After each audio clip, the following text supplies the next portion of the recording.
Hey guys, it's your girl Victoria back to you with another review. This time reviewing Caught in the Act, Unfaithful Season 2, Episode 1, called It's Giving Very Much Fraudulent. No, it's not giving fraudulent, okay? This is a terrible title for this episode. This episode is giving very much crazy, because she was seeing hella red, like the lights that's right here. That's why I had to put these color lights, because I don't know what the heck I just watched, to be honest, okay? I watched Season 1. It looked hella fake, but entertaining at the same time. Ratchet reality is kind of my thing. So I was like, Season 2, even though I know they be BSing and it be dramatic, but I'm like, why not?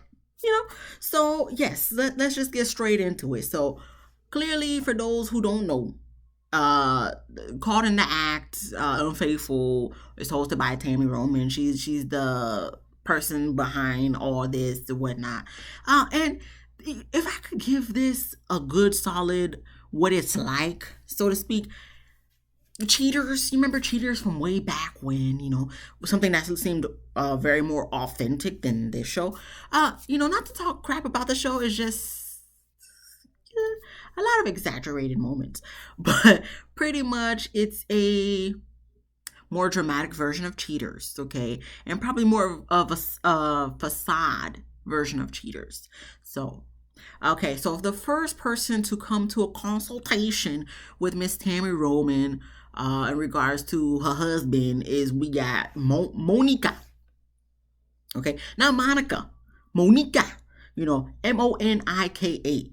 So she comes to console with Tammy in regards to her husband, Ken. She's suspicious of him. They go through the whole spiel of how she met him, how they got together, they started dating, having kids, got married, all this stuff, support from, okay.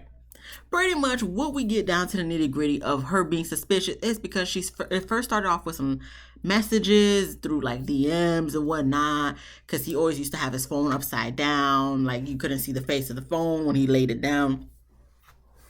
So that got her suspicious. She went through his phone. Of course, if you're looking for something, you'll find something.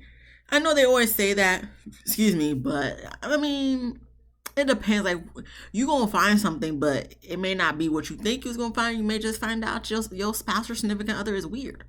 I tell my husband all the time, I'm like, yo, if you want to go through my phone, please do. And then he's kind of scared because he's just like, I don't know what type of weird stuff you got on your phone. And I mean, it's not that I have weird stuff per se. It's just, I have a wide range of likes. So some memes that I may save and stuff to him might be kind of like, why do you like this stuff? But enough about me. So ever since then, I guess she had an inkling in her head. She don't really be trusting him and whatnot. And I guess one time he butt dialed her and she heard women and music in the background. The first time she confronted him about the messages, he denied it completely. And then when she called him back and confronted him about the butt dial thing of what she done heard, he said, oh, he was at a gas station. And coincidentally, they met at a gas station the first time they ever saw each other. So, she wants to know what's going on with homeboy. So Tammy said she's gonna take the case. And I'm like, of course you're gonna take the case, because if we're watching the episode, I'm sure you took the case. So before we get to Kevin and his investigating, because he's the PI for this season, I believe. And no, it wasn't. It was a female last season. But anywho, Tammy does try to talk to Monica about her toxic behaviorism, because I guess whenever he does something that pisses her off, she always kicks him out, throw his clothes out, maybe cut him up, burn him, try to do the Angela Bassett from Waiting to Exhale. So she crazy, so Tammy tries to let her know that she's toxic and all this stuff, and she kind of agrees but kind of doesn't see it. But I hope you watch this episode to see that you crazy. If any of this is real, you crazy. So we get to Kevin, the PI. He follows Ken around and whatnot. And I guess there was a girl that came to meet up with him at the gym. And then we see Kevin meeting up, it looks like, with the same girl at a restaurant. They're all hugged up and talking. And, acting like, lovey-dovey birds, lovebirds and whatnot. So even when they come out, they're all touchy-feely and all this stuff. And then the next night, he catches them going to another restaurant where we actually catch footage of them kissing, making out, and talking about Monica and how he's tired of her, and she don't be there for him, or he's always stressed, he don't have no peace when he's at the house, this is that. And I'm just like, well, he a cheater. There's nothing else to say. And I'm just like, you ain't sugar honey iced tea, because you're cheating. I mean, your wife is crazy. She crazy. Probably has some bomb ass puss. That's why you probably still with her. But she crazy. You ain't shit because you cheated on her. And okay, we'll get to that when we sit down with crazy lady Monica over there. So that's when we have the meetup. So Monica meets up with Tammy and Kevin. So they go over the footage. So we get to the footage of them kissing. Okay. And she goes bonkers. She says, Tammy! She starts screaming, gets up, goes to the bathroom, cries. Tammy tries to check up on her. It seems like she's hyperventilating a little bit. She comes out. Tammy brings her out so she can see the rest of the footage. So this is what we didn't see when Kevin was doing the PI. So I guess they wanted to keep us on suspense. So the more footage that we didn't get to see earlier was after the second restaurant date that we caught on camera. They went to a hotel. Probably spent the night because probably Monica kicked him out. So he wasn't even at the house for a couple of nights or whatever the case may be. He was probably staying at the gym, whatnot. Okay, so they went to the hotel. Lord only knows what happened there. Sex. And of course, Monica flips out again, flipping papers on the table or whatnot. And, yelling Tammy's name. And I'm just like, this girl's crazy. This girl is crazy.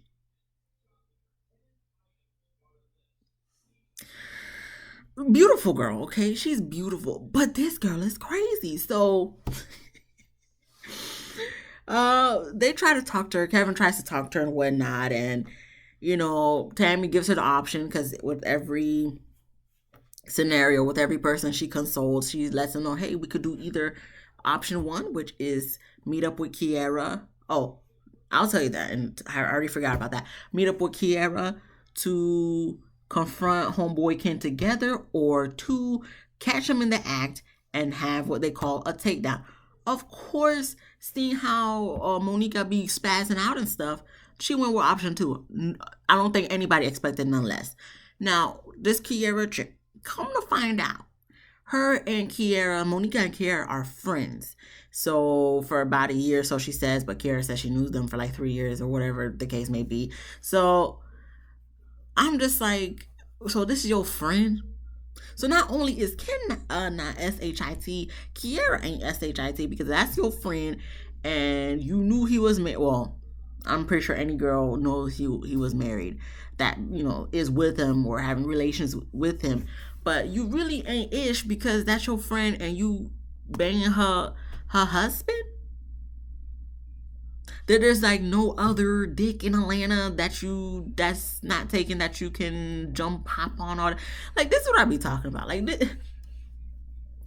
this is what I be talking about. Like y'all, there is no loyalty with nobody. There is no loyalty. I tell everybody all the time, I don't put nothing past nobody because people ain't ish.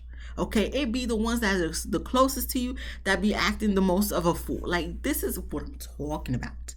So, of course, we're doing the takedown. It's time for the takedown. And I guess Tammy gets a video from Monica that she already done through homeboy. She cut his clothes up, already threw it down the stairs, whatnot. She done with him. And, she gets on the bus. They go to the gym because that's where him and Kiera currently are. And, they're in the gym to work out, but just their positioning, body language is like, his hand all up on her backside, all this stuff. So, I don't even think they watch a full 60 seconds. And Monica's already just like, okay, I'm ready to go. I need to confront them right now.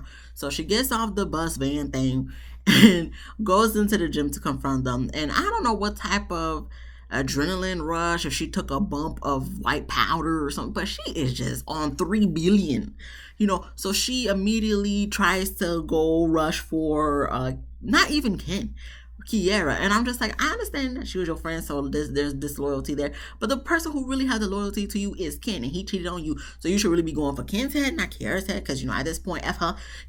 Ken is the one you really need to be going to, but she was trying to go for Kiera. Kiera seemed like she was like, I don't care. Like, she even looked like she was too surprised.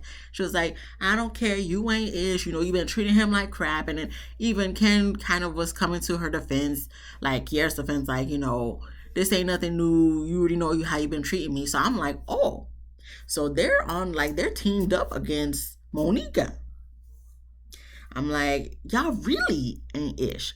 But of course, since Monica's spazzing out, Tammy tries to do some damage control and comes there to try to talk to them. But because emotions are so high right now, and you got freaking Monica over here just doing acrobatics, trying to get to Kiera. Ken looking like he a deer caught in headlights, so to speak, but at the same time trying to make it seem like he ain't phased or nothing, even though he is phased.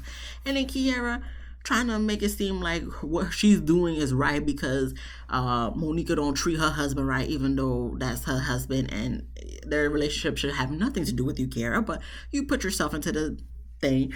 So that's when Tammy tells everybody to shut the F up. So then it goes to commercial for dramatic effect, comes back from commercial for dramatic effect, and that's when we have them separated. Tammy goes to talk to Ken, and then Kevin talks to Kiera and Monica. So Ken expresses that, she be essentially, like Tammy said, be emasculating him, and it's not only in regards to the text messaging and the cheating and whatnot. She has OCD, and she always be flipping out on him. Like if he leaves a plate out for a whole day, she'll block him. I mean, I have OCD too, but not to the point I'm gonna block my own husband because he left it out. I'll just let him know, like, you left this out here. But I'm not gonna. Okay, see, that's what I be talking about. She be doing the most. So, we can't disregard her crazy antics. But at the same time, you still cheated, though. So, like, you can say all this stuff, but that doesn't give no reason for what you done did. So, I guess back where Kiera and Monica are talking with Kevin, Kiera was like, oh, it wasn't nothing at first. He was confiding in me and whatnot. And then after a few months, over time, we caught feelings for each other. And, we ended up having a relationship. And he's going to leave her. He going to leave Monica for me because, he don't need to be with that situation no more. She don't do right by him. This and that. And you got Monica over there. She's calmed down, but she's still like shaking and just so pissed and angry. And, it doesn't help that her contacts kind of scare me a little bit because with the anger with her contacts, because those ain't her real eyes. And if it is, I apologize, but they look fake. So with her contacts, because that's what we're going to call it for right now, her being pissed with the contacts combo got me scared at home, because I'm just like, ooh. Like, I don't know if she acting or if this is for real, like I said, but she convinced me, and I'm like, I do not want to be in the vicinity near her when she's angry because she crazy. She crazy. So anyway, when she said that, when we get back to Tammy and Ken, he said he ain't trying to leave his wife. He's like, I ain't leaving my wife for her.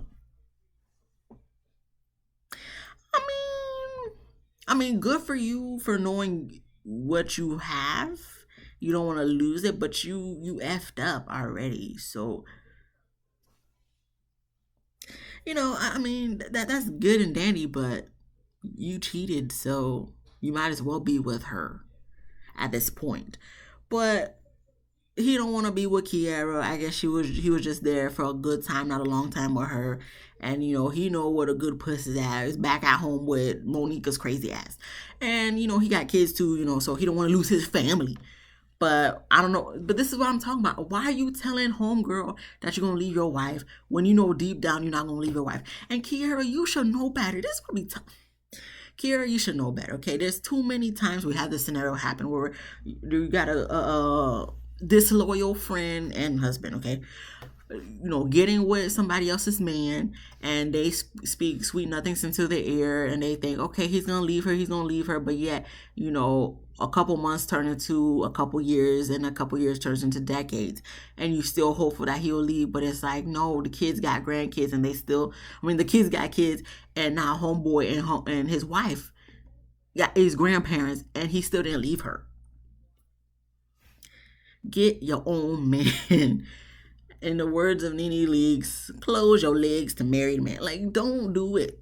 Don't do it, because 99.9999% of the time, it ain't gonna end with you being the new wifey.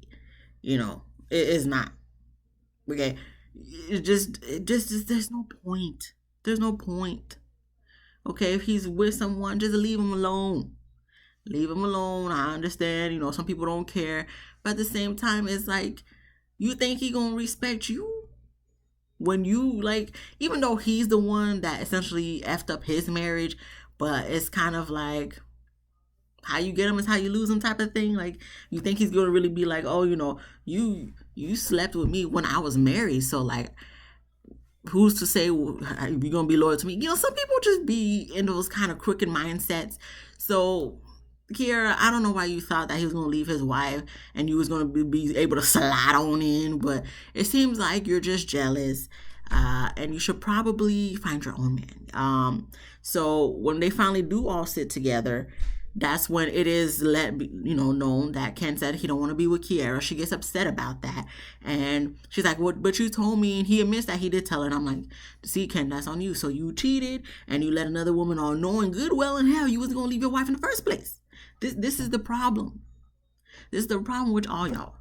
So everybody got things to work on. Kiera, you got to learn to just find your own person that's not in a relationship unless they want to be in a polyamorous relationship, or in the words of Chaotic, polyester relationship. What's her name? Monica. You need to learn how to be less toxic. And then Ken, don't just stop cheating, okay? If you don't want to be with someone, just end it. That's what I always say. If you don't want to be with someone, if you're tired of being with someone, why can't we just break up before we end up sleeping with someone else or cheating? Because, you don't have to sleep with someone else to cheat, because just the kissing and the canoodling alone, for me, that's cheating. You do that, no. Because I know good and well hell, if you saw me with someone else doing that, you would been left me. So I'm going to leave you too. Anyway, he don't want to lose his family. Tammy asks what's her name, Monica, what her decision is going to be. So then it goes to commercial for dramatic effect. Comes back from commercial for dramatic effect. Kiera done left after she done heard that he wasn't going to be with her. And Monica said, no, she's done. So Tammy is just like, she just saying that because she mad. So let's just give it time, see what happens. 3 months later, when Tammy does the update, surprise, surprise, they're still together. Nobody's surprised. Nobody's surprised. Not one of us is surprised. And they haven't spoken to Kiera since. Good. Kiera's probably messing with somebody else's husband at this moment in time. Nobody cares. And Monica did say if he makes her mad again, she's going to go lock him out again. And Tammy's just like, she's done with them. I'm done with them too. Once again, it's like, is this really real? Because if it is, y'all crazy. Y'all a mess. Don't come on TV no more. Don't come on TV no more. Jerry Springer ain't here no more, so y'all can't go on Jerry. Maury's like done retired. I think he already retired. So, there's none of that. Like, just leave it alone, okay? Y'all just do what y'all do. Y'all have y'all little toxic relationship. Because at the end of the day, Ken's still going to stay because you, not only for the kids, I'm very convinced you have bomb puss because you crazy. And, people say girls and whatnot who crazy have bomb puss. So I'm convinced that's really one of the main reasons, even though he done dipped out on you for Kiera. And in my head, Kiera probably has a good head, whatever. This is what I really be talking about. I'm sorry if I'm too vulgar, but that's really what it is. That's what in my head I'm like, Monica's the one with the bomb puss. Kiera probably has bomb head, gives bomb head, so that's why he's like, he stuck with her for a good minute. That was it. There's still plenty of episodes to get to for the next month or two. It should be interesting. Like I said, I know it's rash reality. I know it's probably not real, but it's entertaining at the same time. I was looking at Monica this whole episode like, you for real right now? Like, you really this crazy, huh? Well, That's it for me. So if you like this video, please give me a thumbs up. If you laughed at least once, please subscribe. If you didn't laugh, come back next week. Hopefully I can make you laugh so you can subscribe. Let me know what you thought about this episode. Be easy breezy, lemon squeezy, and I'll see you guys in the next one. Peace.